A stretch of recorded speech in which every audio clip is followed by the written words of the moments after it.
Good morning, dear Brazilian Spiritual Healing Center family. So good to see you here in this beautiful Sunday morning. How are you doing? Yes. So, this Brazilian Spiritist Center is a non-denomination spiritist center and respect all religions and spiritual traditions. So, you are welcome to bring your thoughts and questions. Before we start the announcements, we always begin our service with a prayer. So I would like to invite or ask our friend Adriana to lead us on a prayer. Appreciate that. Thank you, Charles. Good morning, friends. Hello from California, but hello from anywhere in the world to you, joining us in this beautiful day to learn, to progress, to evolve. To start today, our beautiful service, I would like to ask you to please close your eyes. Let's take a deep breath together. Let's relax our minds and our body, our physical body, to allow our brothers and sisters from the spiritual realm to support us, to send us the messages that each of us are here to hear, to feel, and hopefully to learn from and to put into practice in our day-to-day lives. What a great opportunity we are having as a international, universal, global family together to learn, to expand.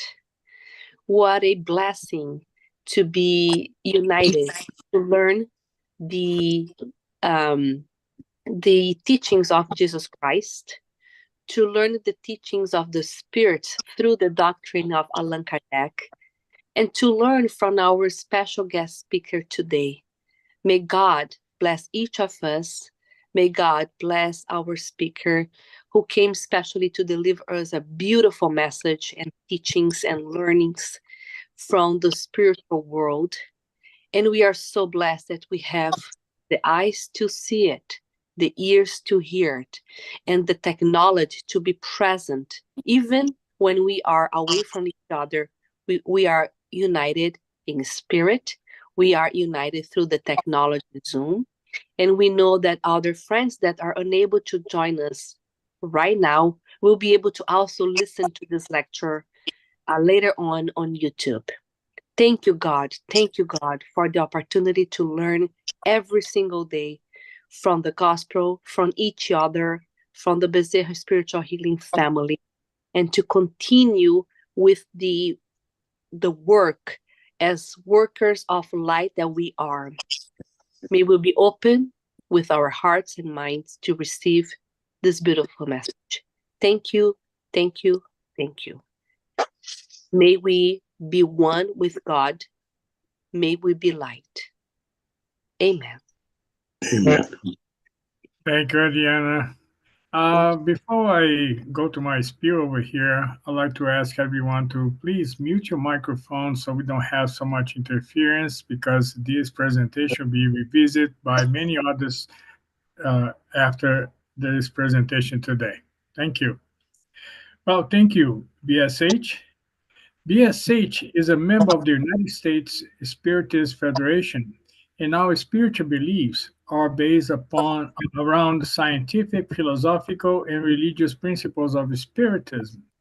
As a manual, the Spirit Mentor Chico Xavier taught us knowledge and love are the wings for our spiritual evolution.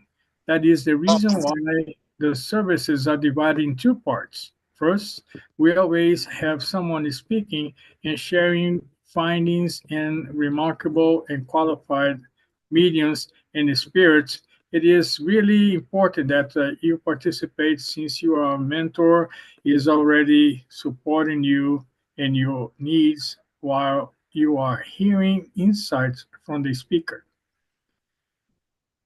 Carrying and working these reflections along the week is what will really sustain the energy you are receiving while the center. Then the second part is a hands on healing path where your mentor will work in working with BSH mediums and benefactors for you to receive a healing energy.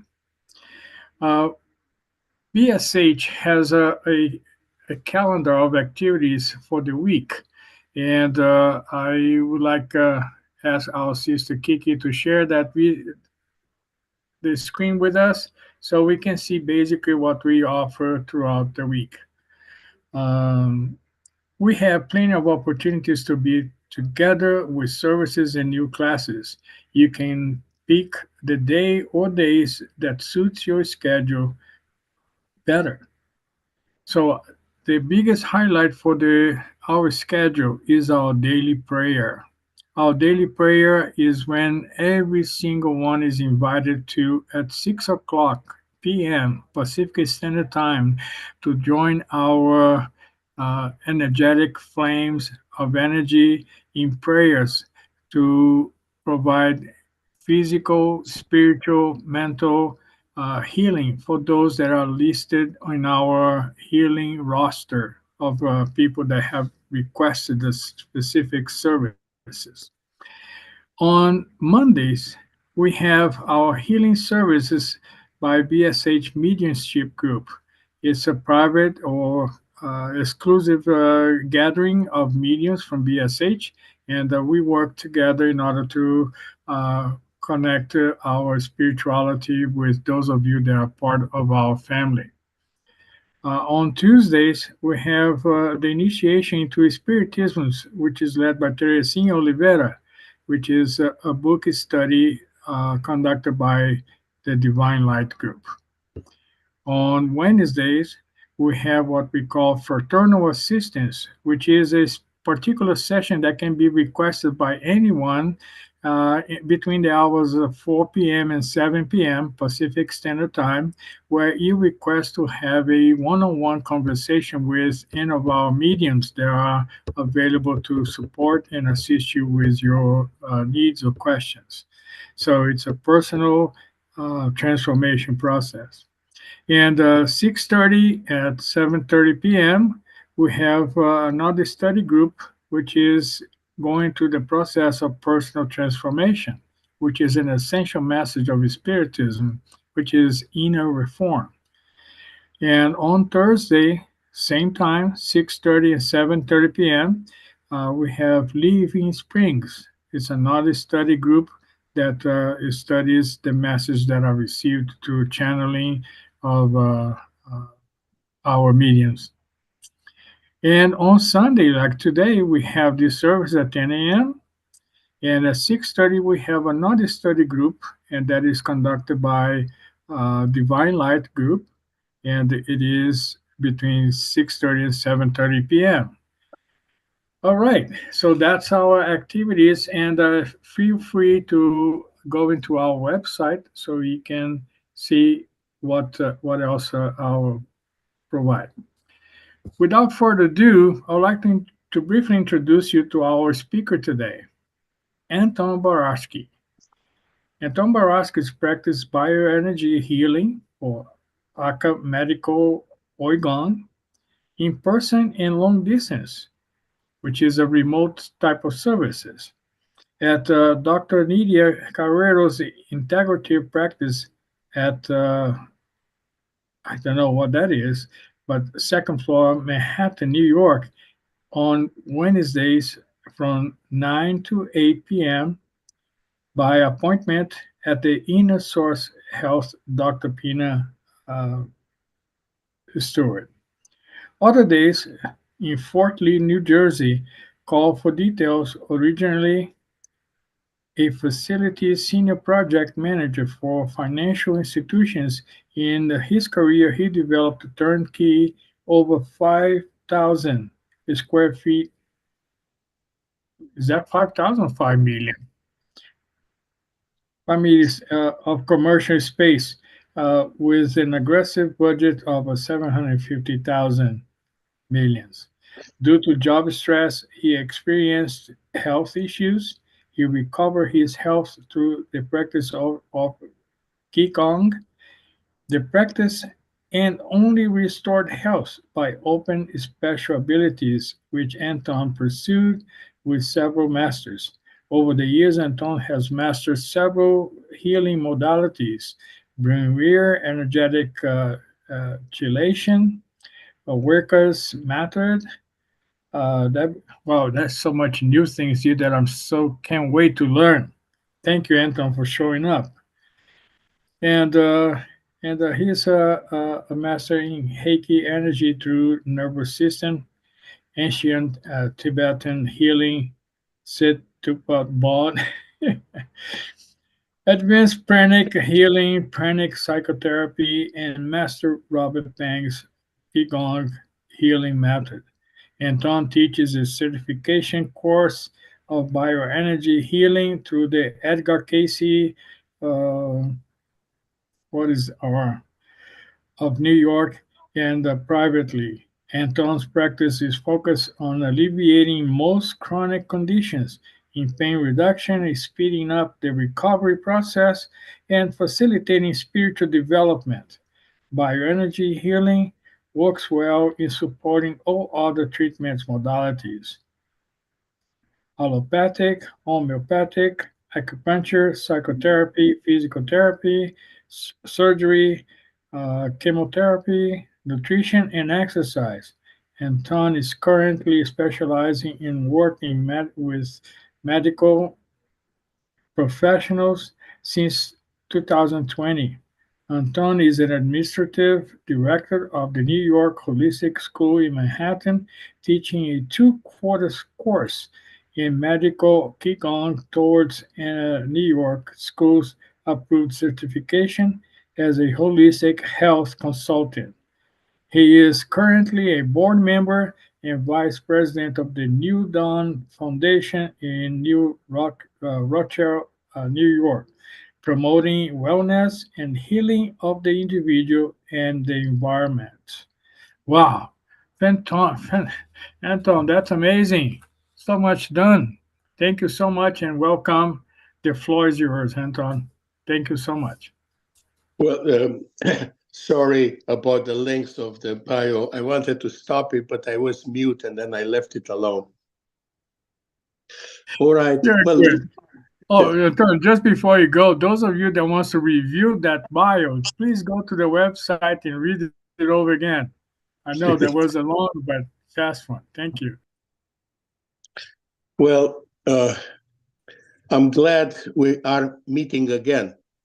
Do you hear? Do you hear my voice? Yes. Okay. Good.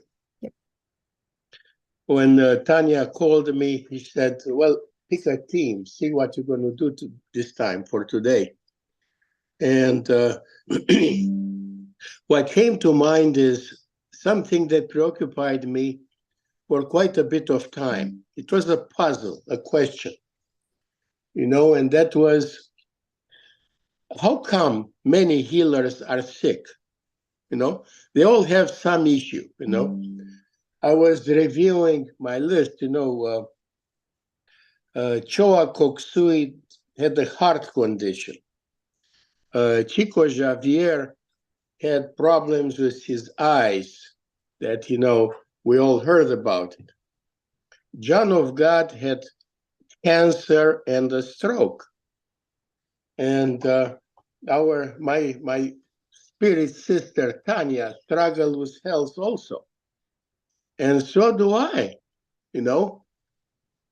So what is the role of illness in spiritual development? That was the question.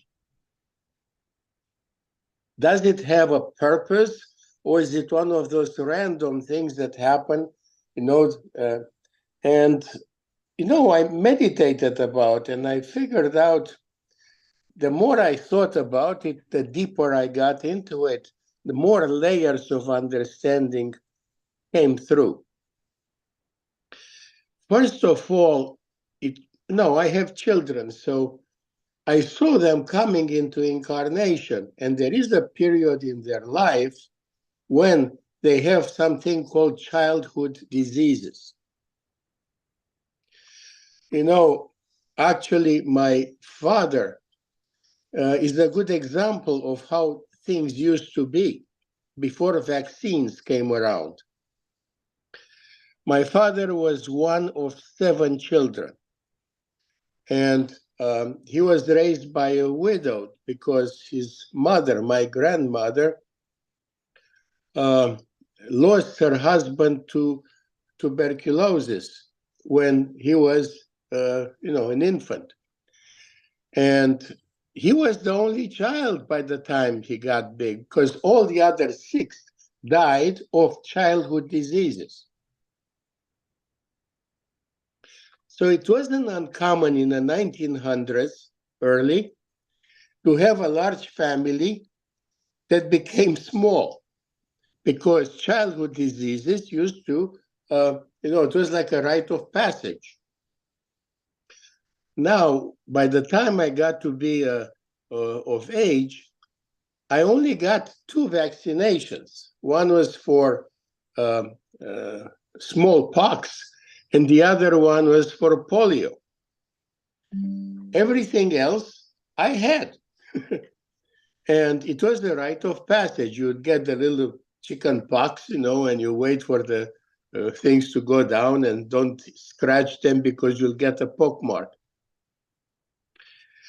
And today, we have a bunch of vaccines that are given to children. The question is, what is this rite of passage? Why did divine put some kind of a period of adjustment to life? Coming into incarnation, you go through those adjustments. In fact, if you meditate, you understand that we get from our parents, we inherit this body. This body is a combination of the genes coming from the parents. And somehow, when you're very small, you're very much like your parents. And then the individuality starts coming through. So the moment where your individuality comes through and makes this body its own, it starts adjusting it. And those illnesses of childhood are periods of adjustment of your body to your personality. The process doesn't stop there. If you look at illness as a whole, you see that it has to do with imbalance. And, I'm really preaching to the choir because, as Charles was saying, after this speech, you're going to have a healing service. Healing service is something that you do day in and day out. If you were successful at your job, there wouldn't be any illness. So ask yourself, why do you have to repeat that service? I have friends who are Reiki practitioners, and they're telling me about the magnificent things they do with people. And I said, well, there are over 2 million Reiki practitioners. The world should be healed by now. Why is it so that we have to repeat and repeat and repeat? It's a good question. Why aren't we healed? Everybody wants to be healed.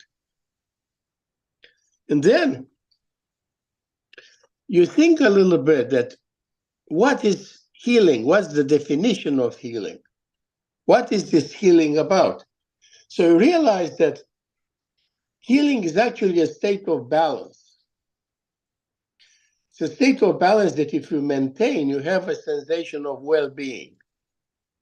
And the sense of balance is constantly being disrupted by events that come onto your path. So you have things that come from the inside and things that come from the outside.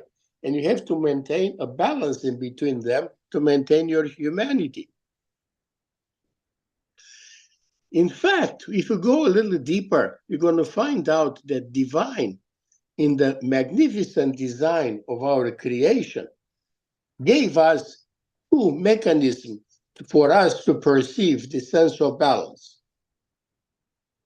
The first one is inner sense of balance that has a term. It's called homeostasis.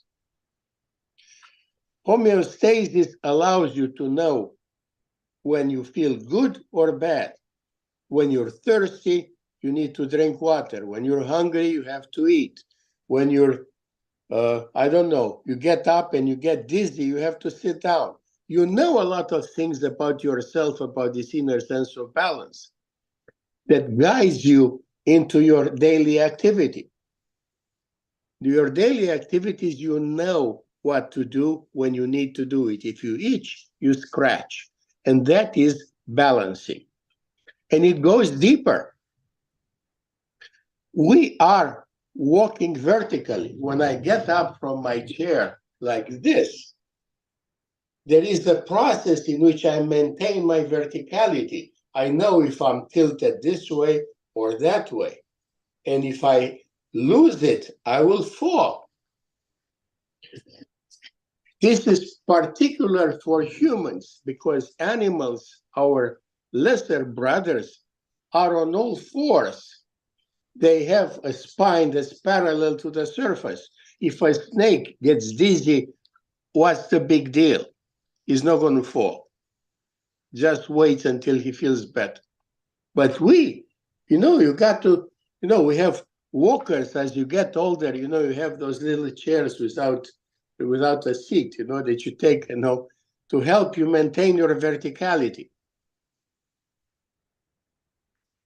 Very important. Sense of balance. That is how we know. If you go to the doctor and he tells you have high blood pressure, you have to lower it. So internally, there are many sense perception, internal senses that tell you how to maintain that balance. That's how you know when you're sick and when you're not. You know the sense of well-being, homeostasis. And then there is another factor that divine gave us. It comes from the environment that shapes around you such that you have a particular outcome in life. And that is called karma. In many, many layers, we all have different destinies, different circumstances of life, even though we are together in the same divine-made toy box, the world. Same trees, same geography, same weather, same everything. And then we have different experiences. Like I say, one becomes a gambler, one becomes an astronaut. Even though the individual destiny, somehow things pile up on your way such that you find your way into this obstacle course following your inner desire of fulfillment. So in between those two mechanisms, we have a sense of balance. So healing in its origin means to be whole. And then you ask yourself, how far do I take it? Because there are some factors in this wholeness that are not so easy to understand. First of all, we age. I have a grandson now and he's about 9 months. And he sticks everything into his mouth. Whatever the environment is will go into his mouth. He will know the taste of it to a degree that you don't even remember anymore. But we all did that. Don't we all know the taste of sand? I said, yeah. Do you remember putting sand in your mouth? Did you ever do that? You don't remember, really. Maybe the wind drafted, or maybe when you were very small, you had it in your mouth. So we all know it. I mean, we had, Charles remembers putting sand into his mouth. That's an exception. You all know the taste of sand, but you don't remember when you put it in your mouth. And that goes for everything. We have a library of taste sensation coming from a time when we were unconscious. And then extrapolate that a little bit. And you will see that the piling up of experiences gives you a database, some kind of a knowledge of the environment that is connected to taste, smell, hearing, and reverberations in your soul. Like when you saw your parents argue the first time and you felt unsafe, or when you got lost in the mall, or when you had some other tragic experience. So when we look at this, you're going to see that you have a coming into incarnation that lasts about until 35, in maybe 7-year periods. You go to, stay at home, you go to school, you become a teenager, you go to college, and then you finish college and you enter life. That would be the incarnating path. And by the time you're 35, 36, you're kind of midlife. Nobody of us considers himself midlife at 35. You probably say midlife is like 50. But the average lifespan is about 72 years, according to insurance companies. They keep track of that. So by the time you're 35, you're midlife, you're incarnated. After 35, 36, something else happens. From that point on, you start discarnating. And this process of discarnation, which you called aging, means that every day you're a little less than what you used to be. Because in the process of incarnation, every day you are a little more than what you used to be. You acquire capacities. Once you're fully incarnated in your mid-30s, you start giving back.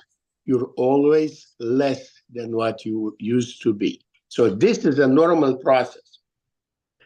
If you get attached to physicality as you start discarnating, you're going to be in a constant state of anxiety because you'll always be less than what you used to be. Unless you start developing spiritual. If you start doing that, body will deteriorate as your organism of reflection of reality. But you'll have an inner life that is similar to the one that you have in a discarnate state.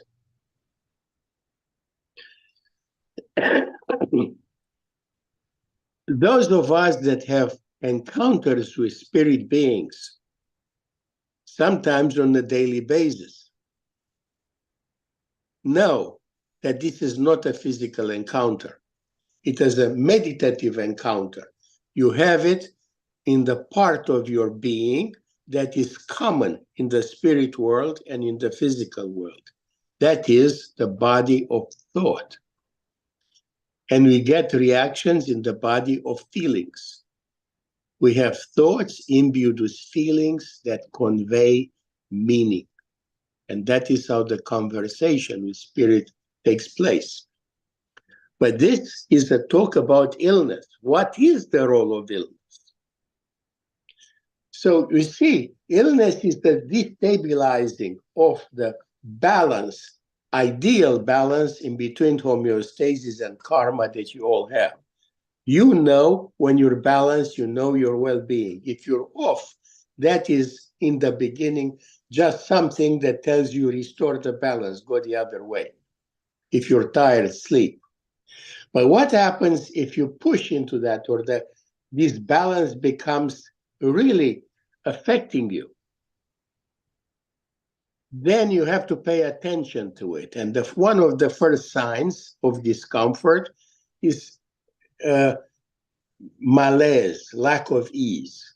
You're not easy anymore. The next stage of discomfort may be pain. Pain is a factor that is involved in most illnesses. You have a headache, you have a stomach ache, you have a joint pain, and they're very common. I don't know anybody in this audience who doesn't know what I'm talking about. You all know it. And then there is another step in advancement of illness, in which is something that you cannot shake away. You don't have this in and out experience. You're not able to balance as fast by yourself. So that this balance becomes longer. And that is when you seek help. You go to the doctor, the person who's in charge of balancing you. You know, if you go to a pharmacy, they have a symbol of a scale, over there. And the same thing you find in justice, it's all about balance. So you go and you say, doctor, give me something, what do I have? So they say, okay, arthritic condition, they put a label on that, statistic label. Now, this can become even deeper. If it doesn't, the doctor does his stuff, cannot do it, doesn't work very much for you. You try several things, you try supplements, you try exercise, you go to the witch doctor like myself, you go to people like that. And if it still doesn't work, now you have a chronic condition. A chronic condition is something that is a disbalance that you carry with you. You manage to carry it with you by having some kind of a counterpoise. The image that I give is when you have a chronic condition, you're like a stewardess in the airport that drags the luggage behind, her. The flight attendant always has a luggage behind. So that's how your chronic condition is. You take it with you, like I went yesterday, it was my son's birthday, and no, I don't have upper teeth, I have a denture. So I can only eat certain things that are soft, so I look at the big menu, there may be 2 things that I can manage. I have a chronic condition, I carry it with me. It's not very unusual because when you get, I'm 77 now, those things happen, the deterioration happens. But if you find somebody young who has that, you understand that a part of them aged faster. So we're looking at things that have to do with aging and the normal process of deterioration, and we make amends. Many people have, you don't even look at it as an illness, but they have a crutch on the nose for seeing, they have eyeglasses. Very common. And that's how you function. You won't be able to drive a car, you won't be able to read a book unless you have those prosthetic devices. And they go. Like I said, I'm already have plastic lenses inside my cataracts. They put like little plastic lenses in there, and I manage. My brother-in-law has also hearing aids. He wouldn't be able to have a conversation with his kids or wife if he wouldn't have the hearing aids. So this is somewhat we expect. It's the normal balancing in the old age. You compensate for the loss of life force.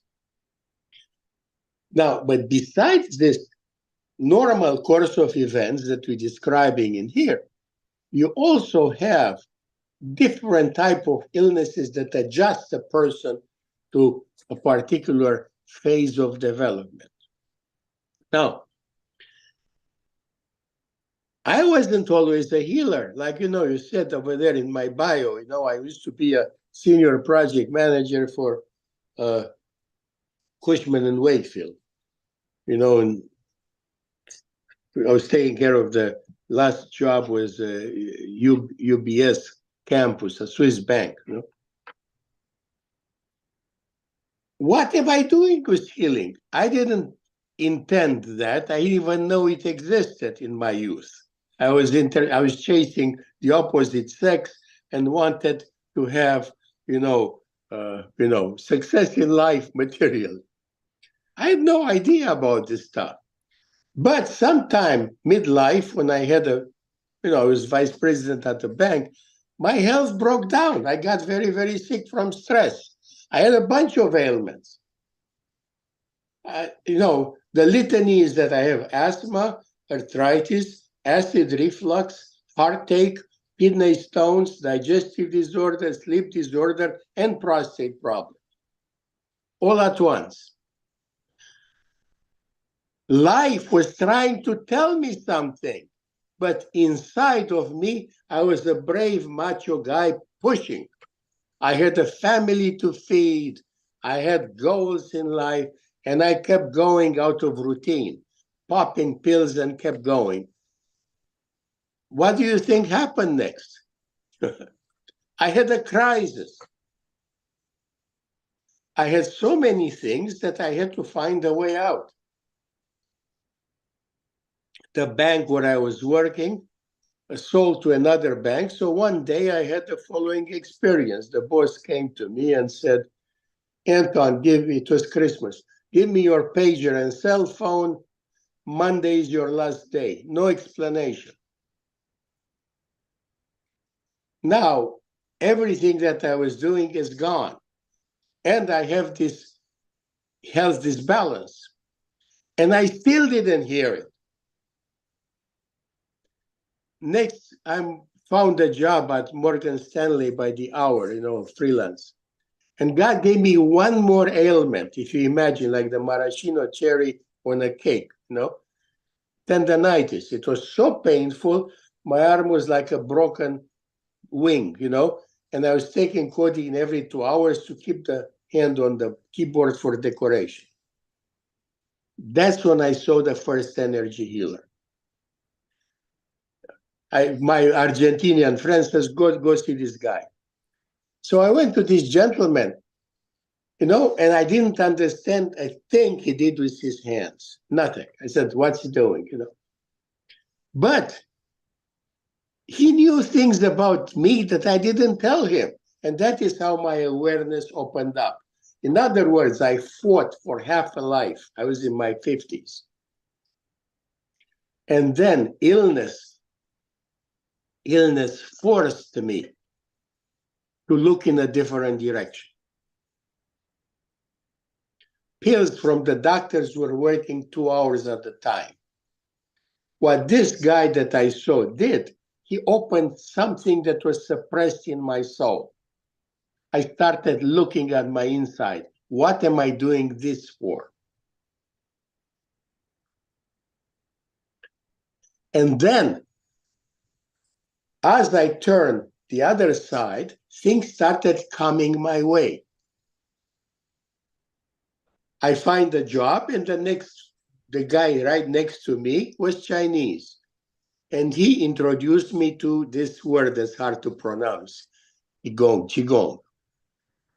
Qi means life force, and Gong means exercise. So Qigong, life force exercises. Tell me about it. I had no idea those things exist. Really. I heard about it. I had a motivation. My health was motivating me. I went and I got the books from the library and I read about them and I started experimenting. And that's when the first miracle happened. I started practicing a medical routine that lasted 12 minutes, and I was doing it between bed and shaving. And when I did this, in about 3 weeks, I started having improvement in my conditions. Arthritic pain I had for 2 years. I was like a fish in a pan when I slept, because every half hour I have to turn from pain.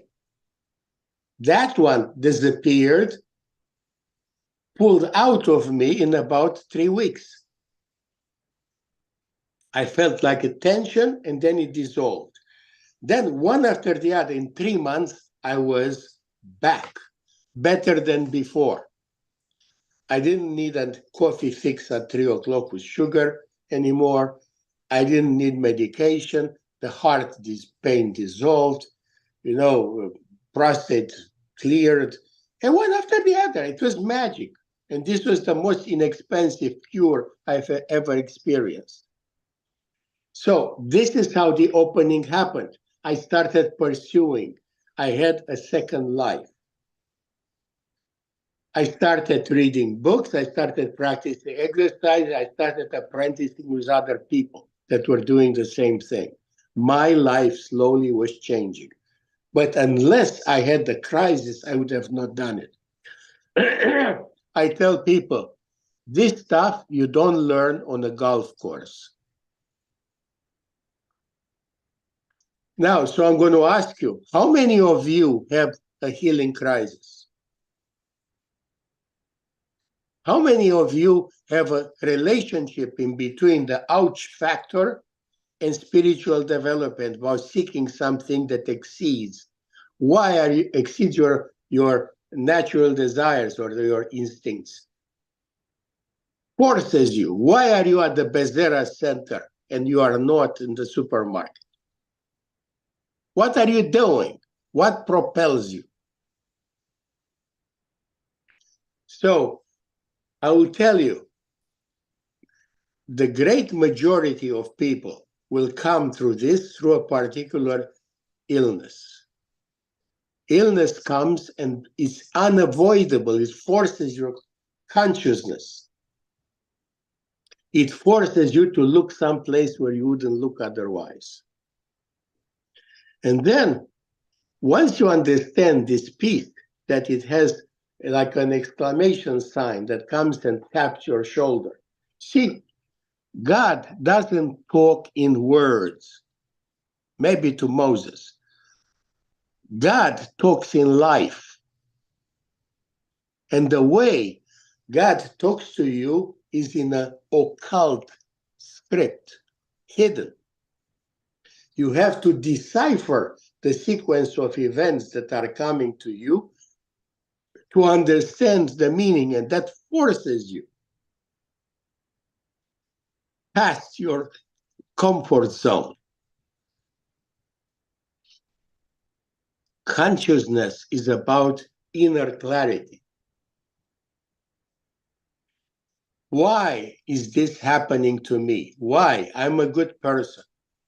Why bad things happen to a good person? What is it? You question. You question, and that question eventually will be answered.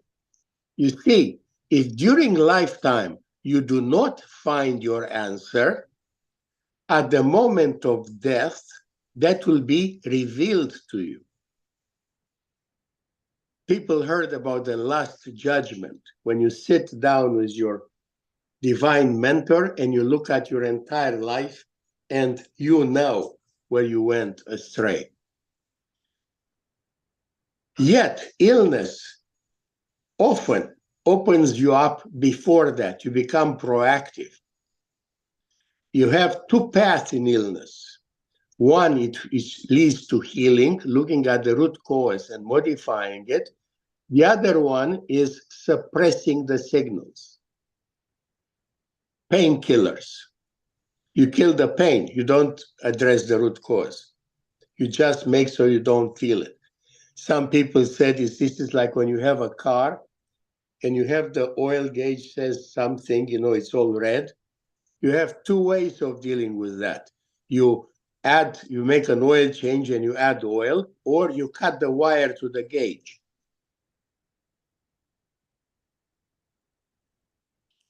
So how many of you know somebody who says, don't even tell me about that. I don't want to know. You see, but why don't you want to know? You be proactive. Don't want to know is too much for me. I'm scared. I don't want to know. I rather leave it to divine. And that person eventually, in the moment of death, will have this experience. It's already programmed. You cannot avoid it. You cannot avoid death, and you cannot avoid knowing what you did. What you did. This is how we're created. So when we see the question, why is it so that the healer has an illness they have to deal with, you're going to find out that in their development, there was something that they didn't fully address. Right now, we all heard about John of God, who was a magnificent healer. Magnificent, one of the greatest we ever had, who wears some fancy jewelry on his ankle and he can go away from his house. What happened to that man? Well, really, he didn't develop one side of himself. He wasn't very astute in developing a perception of the moral sense, of moral law. And at some point it accumulated, And to most people, it looked like he's destroyed much of what he did. No, what he did was very good. It just wasn't enough. His balance wasn't proper. Why did he have a stroke first? Kept it for a while. Then he has the spiritual operation, and the stroke symbols goes away. He gets a reprieve. And then he develops into, gut cancer, intestinal cancer, digestive system. And that too is maintained. The man is in his 80s. So obviously he lives with some discomforts, with some perception that eventually will lead to a change in his life. Maybe not this one, maybe the next.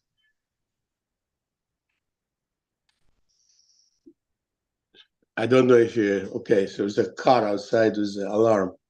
Anyway, I was looking at Shoa Koksui, the fellow who started pranic healing.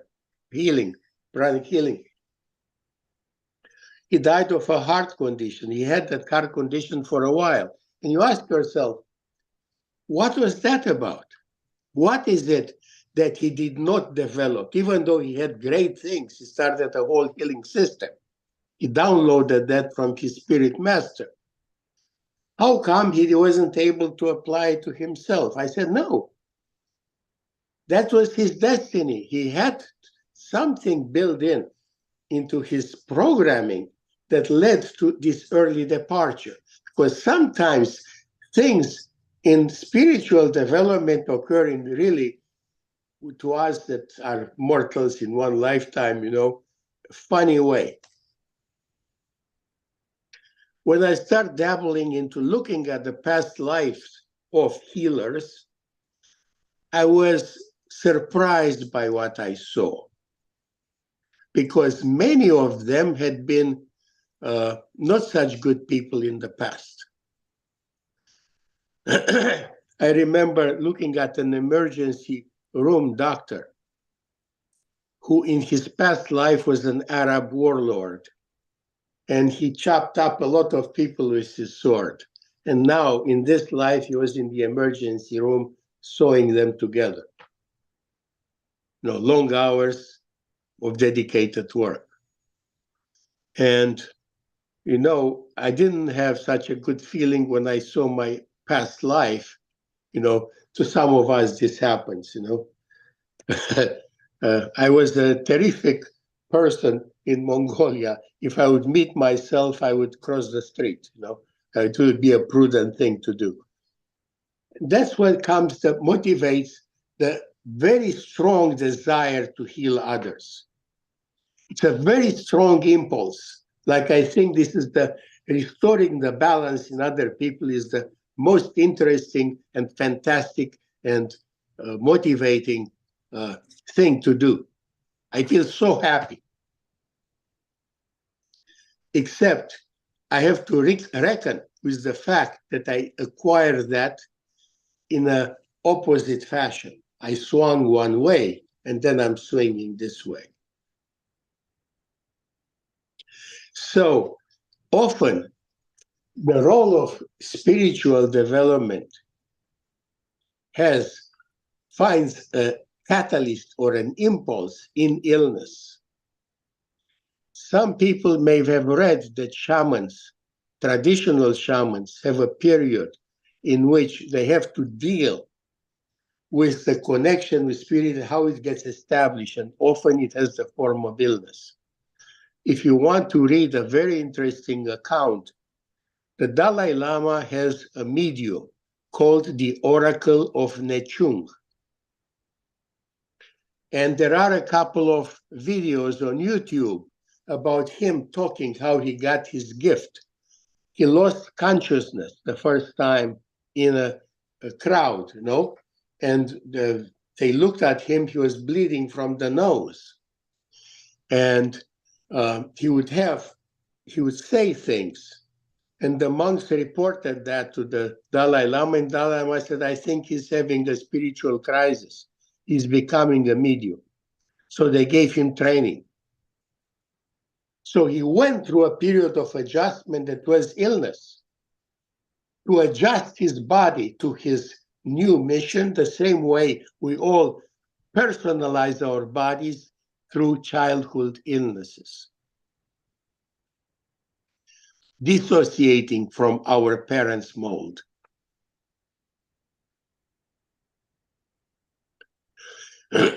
So I'm suggesting, in conclusion, that the role of illness in spiritual development is an awakener.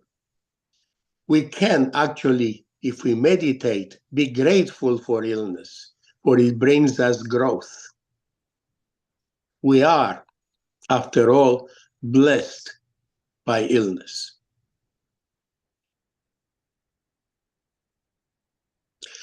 All right, anybody has some questions? Well, at this point, the floor is open for anyone with questions for friend Aetna.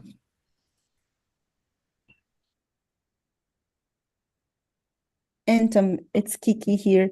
I mean, a lot of everything that you said makes so much sense in terms of the way that we reflect and how we look into those illness.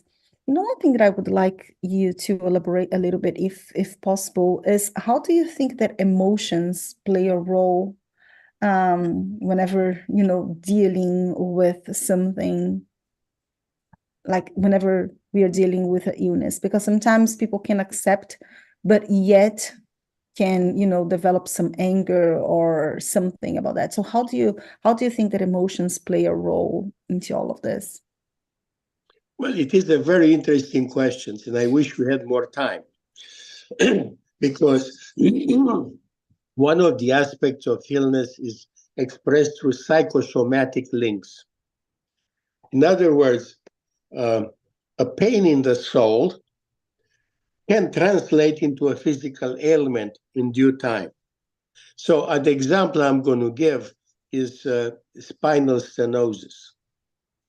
Okay, so let's say you have this young, I'm going to choose a female for this one, a young girl who is very shy. And some uncle says, if you don't do your homework, you're not going to amount to anything in life. And that is a downgrading say. So she takes it and puts it in her back, she buries it in the knapsack. Now a path is open. I know 20 years later is the boss who says, I need this by the morning. If you don't do it by the morning, you're out of my job. So again, buries in there. The husband says, your food doesn't taste like my mother's food. And again, she does this for 40 years. And then you see her in the churchyard with a dowager back that is now like a crab. And you say, well, there you have it. It's a lifelong negative practice that became somatic. It's now stuck in the body. Frozen. Now, that's just one example. But the more subtle ones, the incidence of breast cancer or prostate cancer is very high in our society. In both cases, they're traced to emotional issues that weren't understood. In general terms, I mean, of course, there are exceptions to everything. But lack of love, lack of nurturing, for example, a lot of women in our time don't breastfeed the children. So it's a suppressed function that will lead to some kind of a, cyst or something will happen that shows that something is encapsulated. Many males today have relationships that aren't harmonious. They don't experience a lot of love in there. So as they get older, they become lonelier, and that creates an inner cramp that leads to the swelling prostate. It's common, so because, there are remedies for those things if you catch them in time, if you have an understanding of them. I don't know if I answered all your questions. Your question is very deep, but I think it gives you a beginning of a direction. Yes, absolutely. And I think that it ties to something that I've been trying to learn and practice a lot, which is emotional intelligence, and how the spiritism is supporting me in that journey. And I do see like and it's not only related to me, but also to friends that are, facing cancer and many chronic illness for a long, long time. And it's interesting to see how sometimes they are very knowledgeable about the spiritism, but they yet are working on, like developing the emotional intelligence. So yeah, you answered, and I think that you addressed something that is really important, which is how what do we do, like what type of reflection we want to do with the illness that is presented to us. And I love it what you said about God doesn't talk to us in words, it talks in life. And it's it, right? Like it's up to us to establish this conversation with God or not. So thank you so much, Anton. Oh, you're welcome. Maybe I should add that there are illnesses of this time that come from too much information. Okay, irritable bowel syndrome. If you have a high incidence, gluten intolerance, you cannot digest certain foods anymore because your gut feeling, the place where you digest information, is overloaded. In the previous generation, it used to be ulcer. You're giving me an ulcer. Ulcer fell out of fashion because, if you have an ulcer, it means you're a weak person. So the whole thing descended into your organization in the intestines. So now you have irritable bowel syndrome.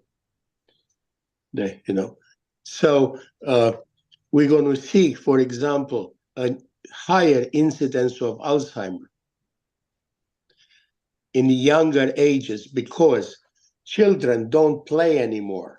They don't use their limbs. They all stuck to those little phones that we have created for them.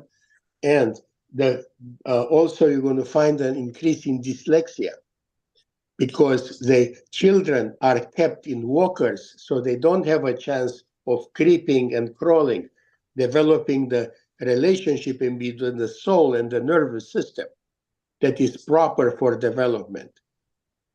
We're going to see that we have created this situation. It's predictable and probably avoidable.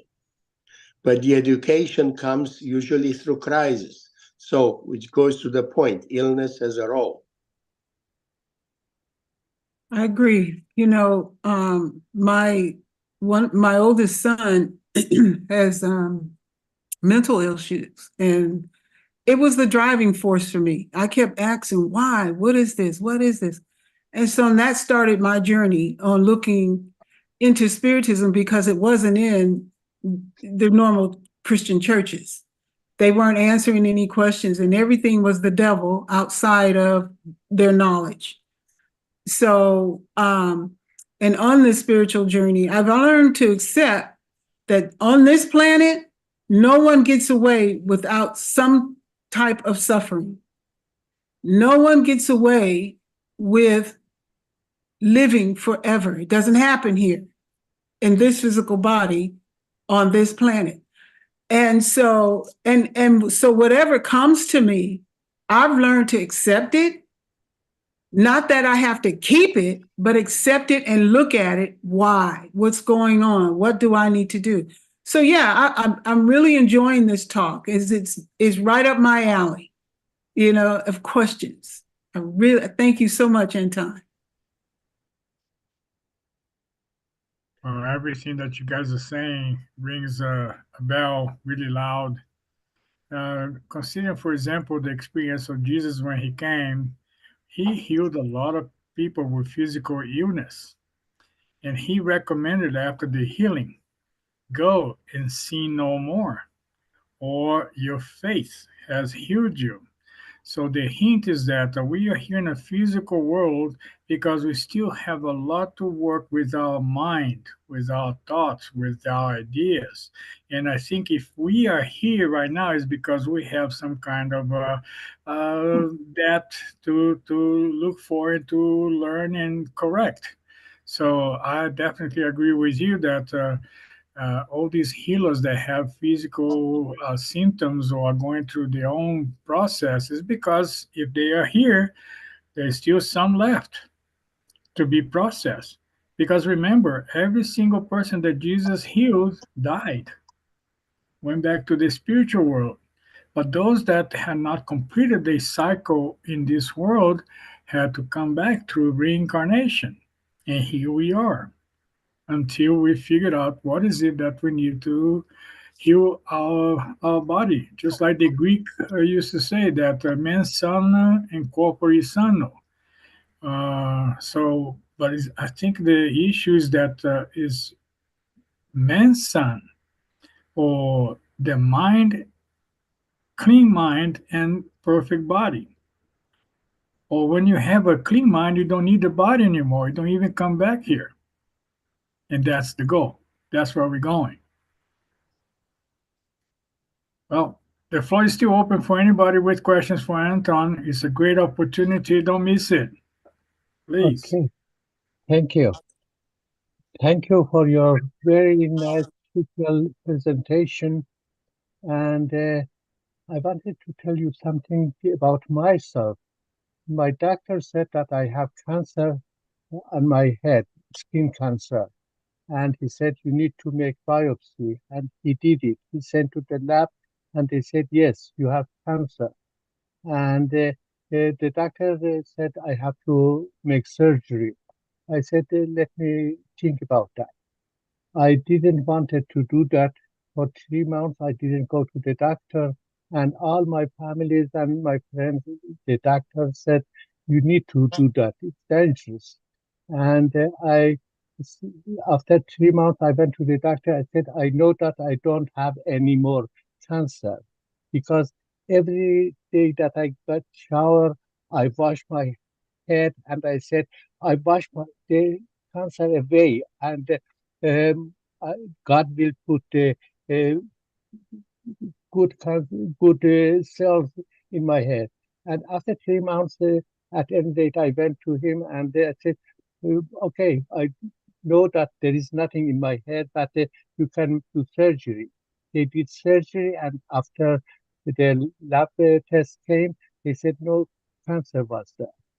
And that is what I was thinking. I don't think that I am a healer, but the faith, I think, makes everything. When we believe on that and that we have the faith, we can do everything what God will us to do. And that is another question is that maybe it doesn't belong to the your presentation, but that is always question for me. These two people, some in COVID, some of them they got vaccination and some didn't do that. Is any research that showed which one get more sick or was it really useful for them or not? Thank you very much. Well, thank you for your story and sharing, because, this is what I call everyday miracles. They occur into our lives, but not always recognize them. We live into a world of everyday miracles. We're going to have a sun eclipse on the East Coast now, and you have to think of the perfection of the calculation so that the two disks align such that you have such a perfect situation in which forces get controlled by cosmic beings. The fact that the moon always shows the same side to the Earth. In rotation, it's always perfectly tuned that you see the same face of the moon at all times. It's a miracle. It's an everyday miracle. Those things cannot happen. You try to align your cylinders in your car or something, or you try to tune your computer. Look how difficult it is. Simple tasks. You're looking at the magnificence of cosmic bodies and the perfection that they have. And that's an everyday miracle. One of my teachers mentioned that there is an anomaly in creation. Water into a solid state is lighter than in a liquid state. Only substance in the world. If things were consistent, there will be no life.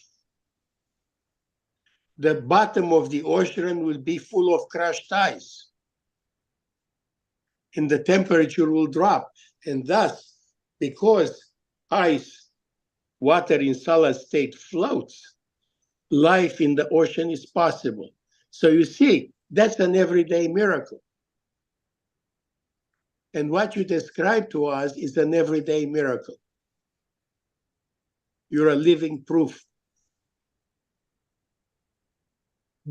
Thank you. Charles, I know that we are that we run out of time. Just before you finish, I just wanted to reinforce something that just came into my mind, that I think that this story is beautiful, Mos, and I'm really touched by that. And I had my miracle as well.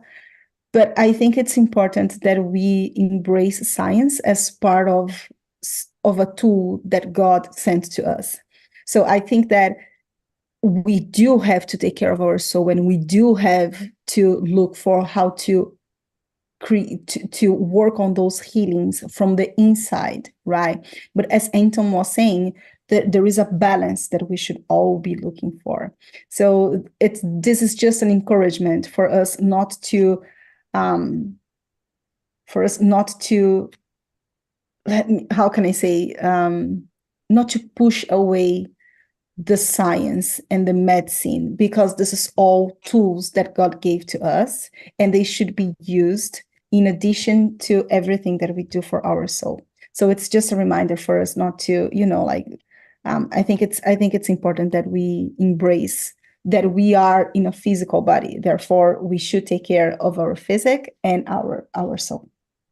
And again, I think it's beautiful that we look for our miracles. And if we are, depending on God's mercy, hopefully we all have our individual miracles. Sorry, Charles. I'm glad you brought this up, because perhaps, my father's brothers would have been alive if medicine would have had at that time the things it has today. It's very unusual today for a child to die in childhood of a childhood disease. We have improved the karma of a lot of people through acquiring medicines. But nonetheless, the balance is what we strive for. So thank you, Kiki, reminding us of the fact that a balance should be conscious. We should be conscious of the sense of balance, of equanimity, and of homeostasis and karmic balance. All right, I'm done. Thank you.